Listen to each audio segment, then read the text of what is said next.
In note 6.7, we're going to look at simple harmonic motion.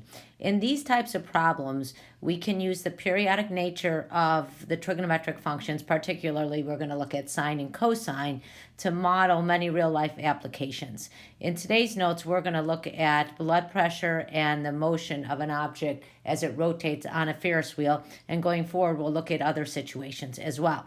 So in the first example 1, we're going to try to interpret an equation. So here we're going to be given the equation and we're going to try to make sense of it within the context of the application.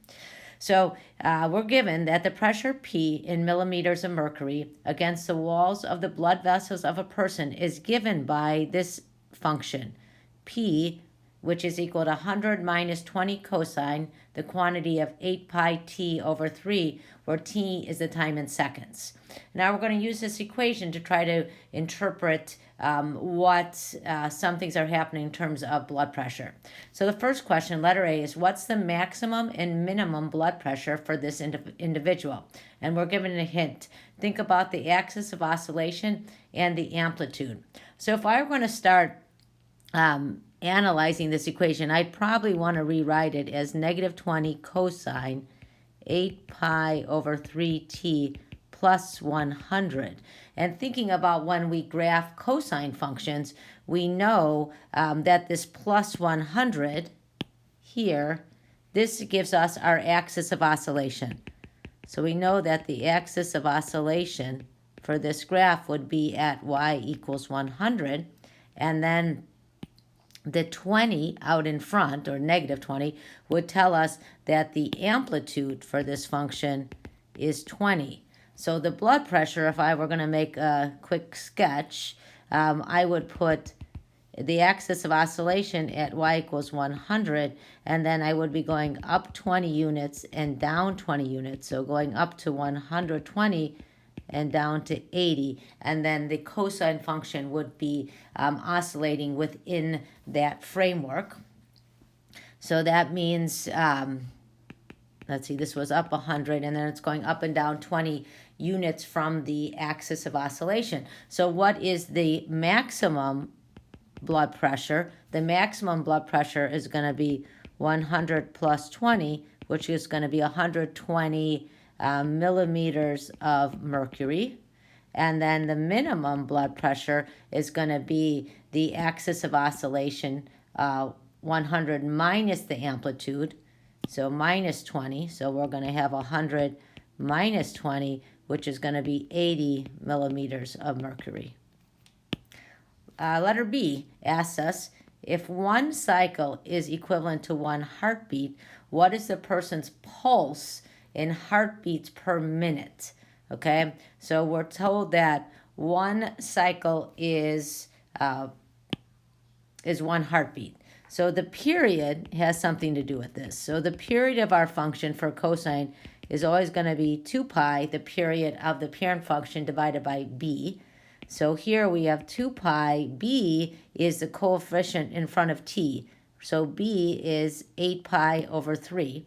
So we're going to have 2 pi divided by 8 pi over 3.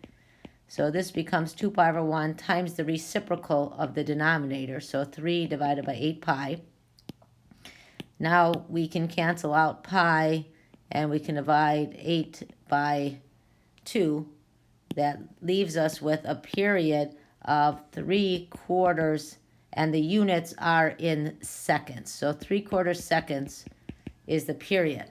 This is something a little bit new. The frequency, we haven't talked about that, but you will in physics.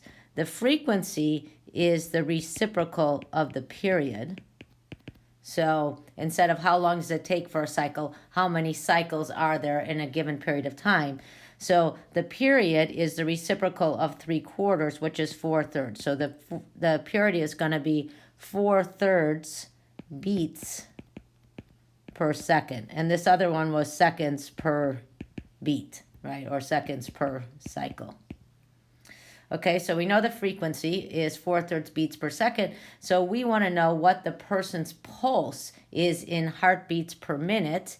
And so now we can do like a factor label or unit analysis like we did earlier in the unit. So if we have 4 over 3 beats per second, and we want to know how many beats there are per minute, we just have to convert from seconds to minutes. So there are 60 seconds in 1 minute. Seconds will cancel out.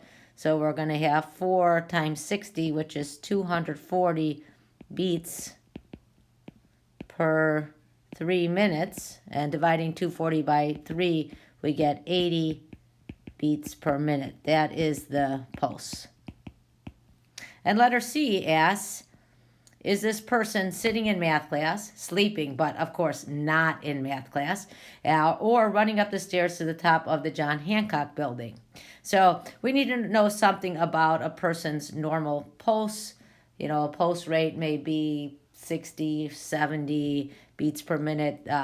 Normally, this person's was 80. So if you're sleeping, I think it would be lower than that. Running up the stairs, your pulse would be faster. So this person is sitting attentively in math class.